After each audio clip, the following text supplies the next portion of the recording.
Hello, I'm Courtney and today I'm doing the BookShelf Yearbook Tag. You know how in yearbooks they have those oh cutest couple class clown thingies? Yeah, it's like that except with books. So let's get started!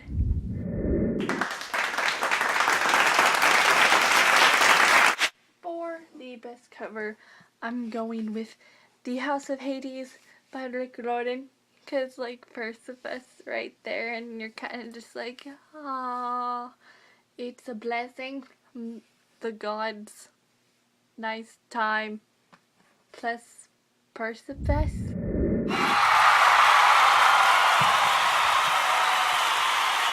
For best male protagonist, I am going with, obviously, Percy Jackson from Percy Jackson. Because he's Percy Jackson, and he's a really good leader. You know, he just leads the people, the Greeks. Well done.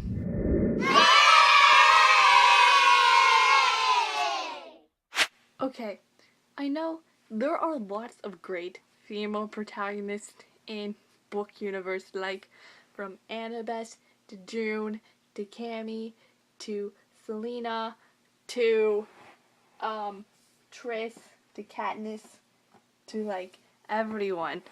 But I am going to go with Cinder from Cinder, because she's Cinder and she kicks butt, and plus she's a cyborg and the last princess of Luna, and her life's so messed up and she's amazing and I love her to death and she's awesome and I just Cinder. Now, this question bothers me because villains, you're supposed to hate them. I don't understand how people like villains. I hate the Capitol. I hate whoever the villain is in Divergent and Thrown Glass. I hate who is even the villain in the Selection series. Is it the Rebels? I don't even know. I never like villains. I don't have my Sebastian for the Mortal Instruments series because I know a lot of people love Sebastian for the Mortal Instruments series, but I don't have that. I don't have my Sebastian. But if I had to choose, I'm going with Mr. Whitman, aka Count St. German, spoiler for ya, from the Precious Stone trilogy. It's just because when you read the series, when you first meet Count St. German, you know he's immortal, right? But you don't know who he is in modern day times, and you figure out who he is in this book, and he's Mr. Whitman, also who Gwen called Squirrel, and he just played the game as a villain. He just did it really well. When I found out he was Count St. German, I was just like, wait, what? I knew Mr. Whitman was a part of something dealing with this, but I didn't think he was the villain. I was just I felt betrayed. I felt highly betrayed.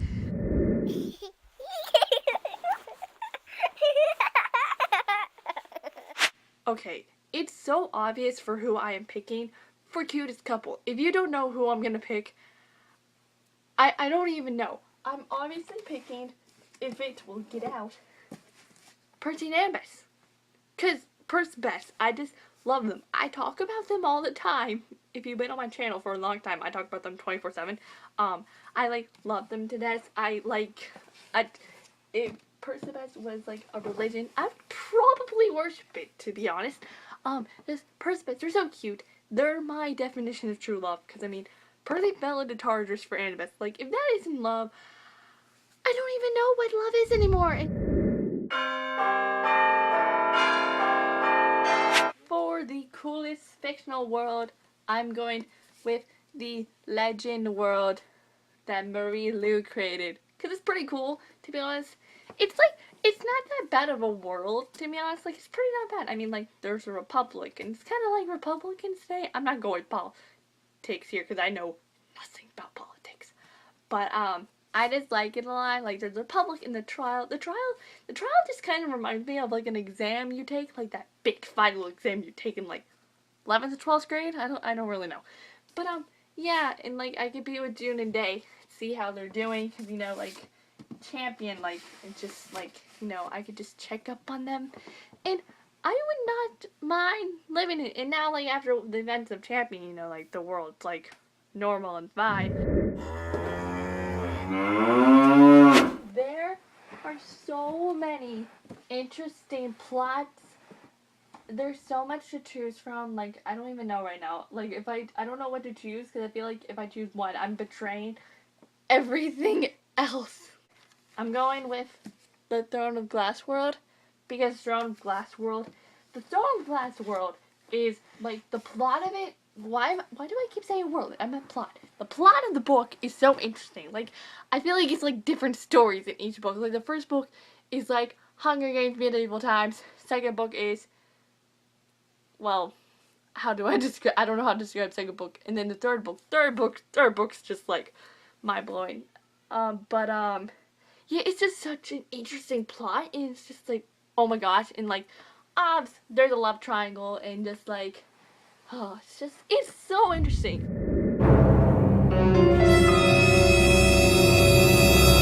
Me, personally, I think the most overhyped book is Twilight. I don't need to say anything. Twilight, it's so overhyped. Like, I really don't understand what the big deal is about Twilight. Like, I'm not gonna read Twilight. I have watched all the Twilight movies. A couple weekends ago, me and my two friends, we watched all the Twilight movies, and they're not that good either, to be honest. Like, Breaking Dawn Part 1 was my favorite, because I don't know why it was. It was good, I guess. But, Twilight, it's so overhyped. I cannot stand it at all. It's just, ugh.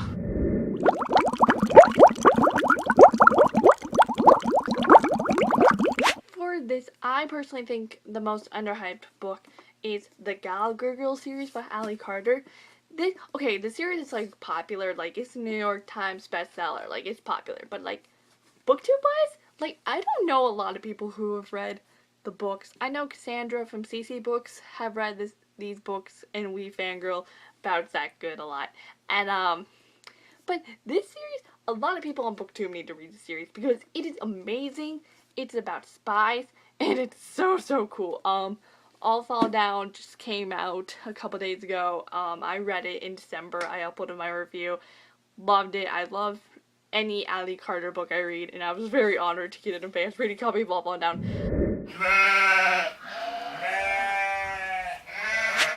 I feel so bad for picking this book for this question, but it's so true. The book that most likely would make me fall asleep. I've actually already read it, but when I read it, I thought it was so boring, and I'm not a big fan of it. It is The Red Pyramid by Rick Riordan. I know I picked a Rick Riordan book, and it makes me so upset. But I read this after The Blood of Olympus, because I was like, oh, I need more Rick Riordan. Let's read The Red Pyramid, you know? Like, I haven't read this. And I read it, and it, like, took me, like, the whole month of October to read. And I just did not like it at all. I gave it 3 stars on GOODREADS. Hopefully Throne of Fire is better. I'm not going to read it right now, because I'm in a read slump. And that book would definitely make me want to fall asleep. But, this book, I just didn't like it. For this, I'm only picking this book just because it has a pretty cover, but it is The Selection by Kara Cass. I like this selection a lot. It's really good. And I cannot wait for the air. I'm so excited. I read this air sample on iBooks. Oh my god, it's gonna be amazing! But yeah, this selection, because I would probably like be walking and then like pass by it and then like walk backwards and like pick it up and be like, ooh, pretty cover. So for the book that will most likely collect dust on a bookshelf, I don't know. I don't really think I have a book like that. Oh, wait. Hold up, I found it. Never mind. If I can get it out. Crash by Ali Condi, because this book sucks. And this cover, this cover doesn't look exciting either. To most likely reread, probably it's either United We Spy by Ali Carter. All the Percy Jackson books right here, I'm rereading them all this summer. It's gonna be so much fun. I can reread any of those, like, whenever. Or Prodigy by... Is it Prodigy or Champion by Marie Lu? Or any Lunar Chronicle book, specifically Crest. I would probably reread Crest. There's a lot of books that I would most likely reread.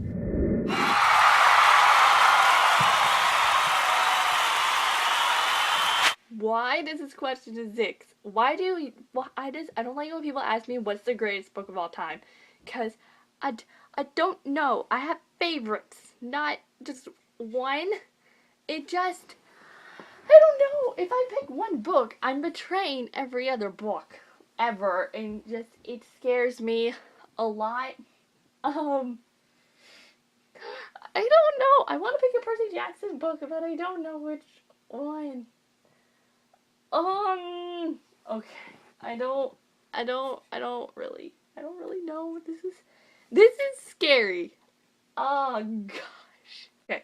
If I had to pick one book, I'm probably going to go with this huge book, Air of Fire by Sarah J. Maas. Because when I read it in the beginning of December, like end of November, beginning of December, and it took me like 5 days to read because it was so good.